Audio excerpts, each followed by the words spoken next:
That's what the type of legacy I want to leave, for the people. It's not about me, it's for the people around me. This is Entrepreneurs the Playbook, where I give you access each week to the world's greatest athletes and executives about their personal and professional playbook and what has made them champions on and off the field. This is the Playbook.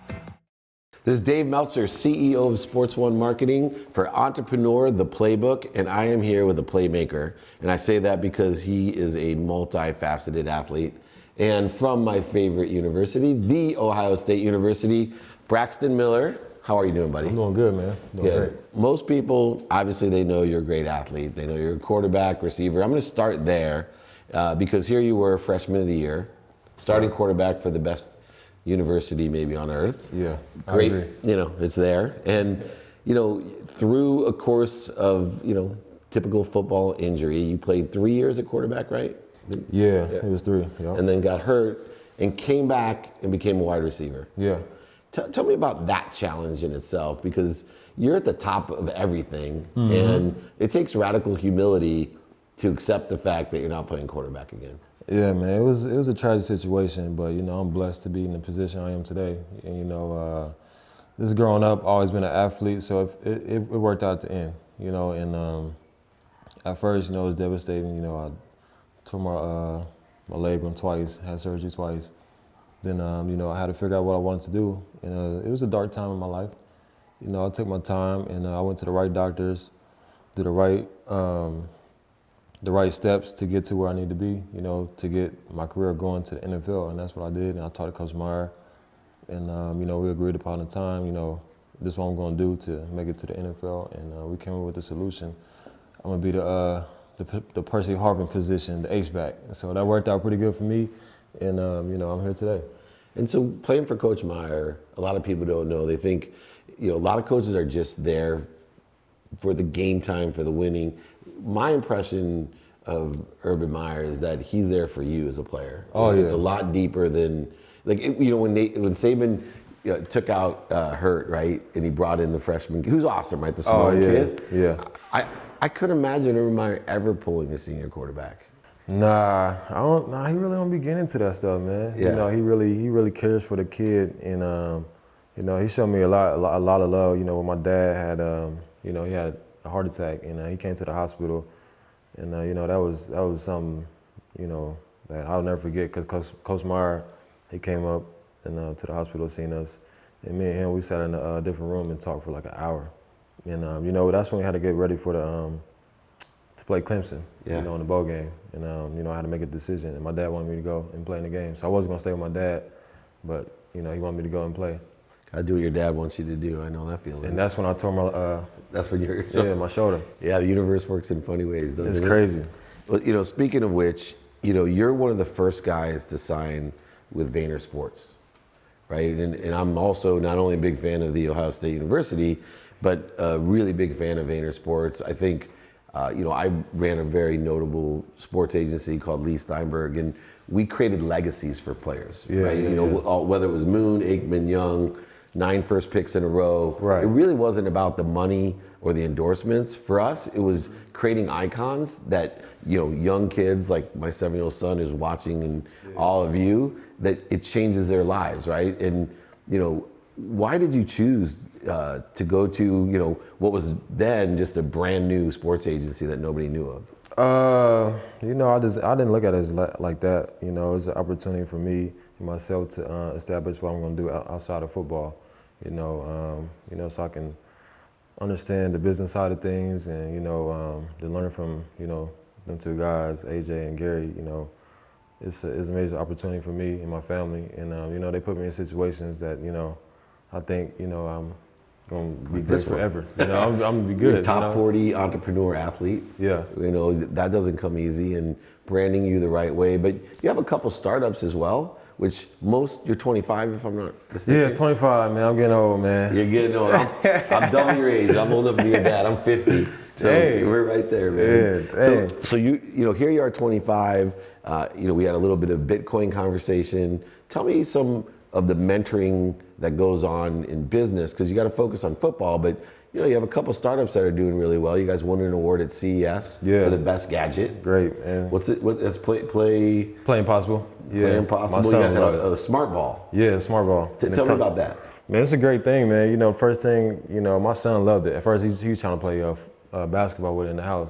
I said, no, it's not a basketball. So he was trying to understand what it was. Your son's 5? He's 5. Langdon? Is that? Yeah. Good. So it helped, you know, to build a relationship with, you know, the outside world. That, you know, that I'm a father first, and you know, anything I do is I put my son first, and that's what I wanted to do. We did the deal, you know, with me and my son, and the company. Awesome. So it worked out pretty good. We won, number one. You know, it was a great thing, and you know, now it's getting bigger than what it was, and I love it, man. So to Play Impossible, it talks to you. It able to, you know, you can play in the house and outside. Take that laptop or you know, iPad, your phone. It's an app. You can play on, you know, play outside with your friends. And, you know, be active outside, keep you active. And it keeps, I'm sure, a track of the activity. And allows, you know, really allows you to aggregate data as well. Oh, so yeah. As a parent, you probably can follow a little bit more than a simple Play 60 program. Oh yeah. No doubt, for sure. That's awesome. Well, you know, it's funny because we have so much in common other than athletic ability, but and our age. But I won Best Gadget at Comdex and CS in 1999. So I was a little bit older than you, but not much. I was born in 92. And the Smart Gadget was actually a smartphone, right? So it literally was the world's first Windows CE device. That's how old I am. And people were looking at it and they didn't know what to do because it had a Windows browser and everything. So, you know, one of the things I tell young entrepreneurs is just because people don't understand it today, it just may be a little bit early. And I would say if you can stay in business, my best piece of advice, stay in business. Yeah. Right? And for sure. So first question I ask myself, I got tons of businesses now, is what do I have to do today to make sure I'm in business tomorrow? Because everything evolves. Oh yeah, every day. And so, you know, whether you're a player, but you know, for you, especially off the field, you have so many opportunities. You're bright, good looking, and you have a really good business sense to you. Yeah. You know, not to brag about Ohio State, but did you take business classes while you were at Ohio State, or? Tell you the truth, I didn't. Yeah.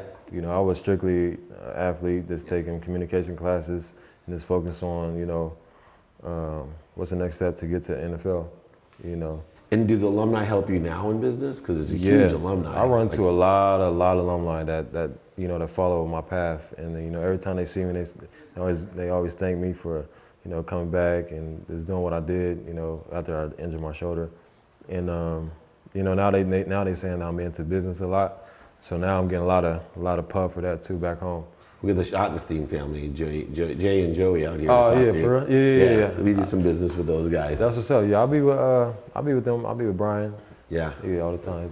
They're a really supportive family. So, you know, going back to this idea of cryptocurrency, you know, we were talking about it, and I liked your attitude because a lot of guys will tell me about it, right? And it's like digital marketing. What I like about Vayner on the digital marketing side is I have talks with Gary and AJ, right? And you know, I say, well, what am I supposed to do with my brand? You know, my videos and this podcast and the TV show. Right. And you know, all these guys will say, give me this money and I guarantee you 1 million followers. And it's such BS. And I see the same thing in crypto. You know, where do you, as a young person, 25 years old, you know, you have most of your life spent practicing football, which is fine. Like, how do you decipher, you know, the truth from guys just blowing smoke, you know, up your backside? Man, you know, anything I got, you know, before I do anything, you know, like question-wise, Bitcoin, I go to AJ and Gary. You know, they always keep it straightforward, and you know, that was the understanding when we first met. You know, that's why I went with them. And, you know, they was real from the heart. You know, they helped me a lot. So, you know, if I have a question about anything, you know, if it's a fraud or somebody's being real or not, they shoot me the right information immediately. So that's what I love.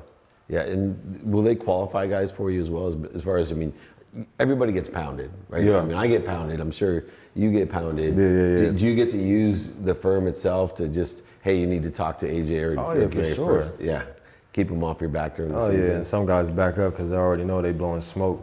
Right. And so it's like, when I say that, it eliminate the gray area already.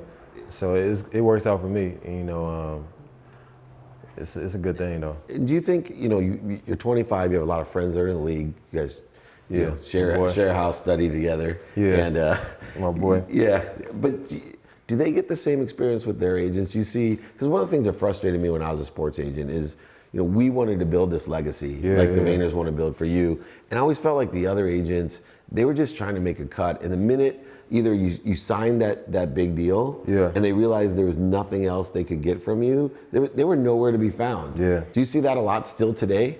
I ain't gonna lie, yeah, I do. I hear a lot too. And that's why I took my time and I found the right one. And I mean, a lot of guys, they always see me branding my own brand. They be asking questions, how I do this, how I do that. And, I just started, getting better at it once I start signing with, when I went to Vayner Sports. And one other thing, a lot of people don't realize, it's a challenge for football players with social media. So number one, you're wearing a helmet all the time. All the time. Right. So a lot of times you can walk the street and no one's going to bother you. Oh yeah. Right. Unless you're a quarterback, literally, right? The big, like a franchise quarterback. Yeah, that's like your boy down in Houston. He walks around now. D-Watt. Yeah. D-Watt, a big Warren Moon fan, which I like. But but I've been around, my fullbacks and DBs and linebackers, and it's fun to go with Lorenzo Neal out, and people are like, "Oh, no idea who he is." Yeah. But you have a pretty big following for someone that plays football, and it is. How do you handle creating such a great following on social media? I'm thinking of like 1.2 million, followers, where a lot of guys who are far bigger in brand have no following in football. I don't know. I don't know what it was, man. I got a lot of connections when I was in college, with big guys that's in the industry. Like LeBron, he gave me a shout out when I hurt my shoulder. Yeah. That gave me like, I don't know, man, it was tons of, I mean like over 100,000. Nice. In a week. I couldn't even check my social media at the time. So, I know a lot of guys, man. So that's what it was. I built a lot of connections outside of football when I was at Ohio State, and I took advantage of that. And that's what. And the fact you're here on a Sunday, doing this, I know, like you get it at least. I know for sure. And I appreciate it, but it does. It helps because people see you in a different context. This goes all the way out through Entrepreneur, networks, all of their stuff. We got Fox and NBC Sports, and today you have to be aware of that because after you're done playing, you can engage that audience to do a lot of other things. Yeah, for sure. Especially for my football camp, that thing was outrageous. I didn't have enough T-shirts for everybody. That's crazy. It was like over 600 people. You got to use. We have a virtual platform for the T-shirts now, so you get all the sizes right. They just go right on. They text your name. They can text Braxton, and then that shirt comes right to their house. You don't got to deal with For real? it. Yeah. Was it an app? It's an app. Yeah, one best mobile web app in sports called the Aggregated Marketing Shameless plug. Aggregated Marketing. I need to get on that one, man. We work with thousands of camps. We literally do, though. We work with golf tournaments, camps. We do a lot with that. So it's for that exact reason. You can't run out of shirts. Right. You got all the right sizes, and you do it afterwards, and the kids love it. That's dope. Because then you get other sponsors as well. Speaking of sponsors, one of the cool things too is you've done really well. Adidas is your shoe sponsor. Love them. Apparel too. Yeah. Apparel too. Mm-hmm. So it's not. People don't realize as a football player, it's not easy to get a good shoe and apparel deal. It's not, man. And you have a really good one. What was it about Adidas? Because everybody goes with Under Armour or Nike. Yeah. And we've signed with all our athletes over the years. What was appealing about Adidas? I've been with Nike ever since I was young. Ohio State, they had the best of the best. We was the top 3, merchandise school, period. Well, they picked you, have you ever gone up to the Nike campus, that, what's it called, Area 51, where Nike has to pick 10 schools at the beginning of the season and 4 diamond schools. Ohio State was one of them. Oh, yeah. TCU was one of them. And those diamond uniforms you guys got, they had to plan that before the season and pick. That's how I always know Ohio State will be good, when Nike picks it. Yeah. So I've been with them forever. And, when Adidas came in, I always looked at Adidas, when Kobe had them, I was like, I wasn't interested. But now, once I got older and understanding like the style they going to, the cleat comfort, the gloves, how much support you get behind them, and how much love, it's a family thing, man. I love it. Yeah, a lot of it is People don't realize it's relationships and how you're just kind to people. I always said that's why we were so successful as agents. I always said, because I'm kind to my future self. Like, even if I didn't get a guy, you know, someone would say some deal or they liked some company and I'd overhear it. Right. And I'd hit up my guy at Vans. I'm like, you know what? Send him, a dozen pair of shoes, even though they were David Dunn's guys or some other firm's guys. And I think that always went a long way with our firm, is people respected the fact that it's like Urban Meyer. You care about me more than just playing football. Yeah, that's what it was. We'll be friends a long time beyond that. Well, I got last question, because we know it's a Sunday and I want to stay on time. I'm not one of those guys that promises 15 minutes and takes you 30. You're only 25 years old, but you're a long-term thinker, I can tell. You're a good businessman, and I'm happy to mentor you and help you however I can. Sure. And I know we'll get back together. But what legacy do you want to leave? I know you have a 5-year-old son, so that's really important to you. When it's all said and done, what's that legacy that Braxton Miller is going to have? I just, from my city back home, Springfield? Springfield. Yeah. Not a lot of guys, can impact the city. My legacy, I just want to be great to the people, give back once I'm able to. And just do everything possible in my hand to, clean up the situations back home and, just be an icon to little children back home. It's a lot of things, that, people don't know what's going on back where I'm from and stuff. So that's pretty big. That's the type of legacy I want to leave, for the people. It's not about me, it's for the people around me. I'm gonna give you one last lesson while I'm here, because I'm someone that from Akron, Ohio, so not too far from you. And I wanted to build my own icon, give back, but I learned one thing about giving. You can't give what you don't have. Right. So make sure you take care of yourself first. Yeah. And I know a lot of athletes, I tell that to, and we get a lot of pressure because we care more about every single person that helped us get to this blessed life that we lead, and we have our own children. Yeah. So I always I'll leave you with my legacy is, be kind to your future self and make sure you take care of yourself first, because when you're 50, you'll have plenty to give to everyone. But you can get sometimes a little outside your skis when you're so worried about everyone else and not yourself. And I think it's one of the most generous things you can do at 25 is try to make a lot of money, help a lot of people, and have a lot of fun. And I can see you're on a road to huge success. I'm a big fan. I appreciate your time. And I got Braxton Miller here with Dave Meltzer here on Entrepreneur, the Playbook.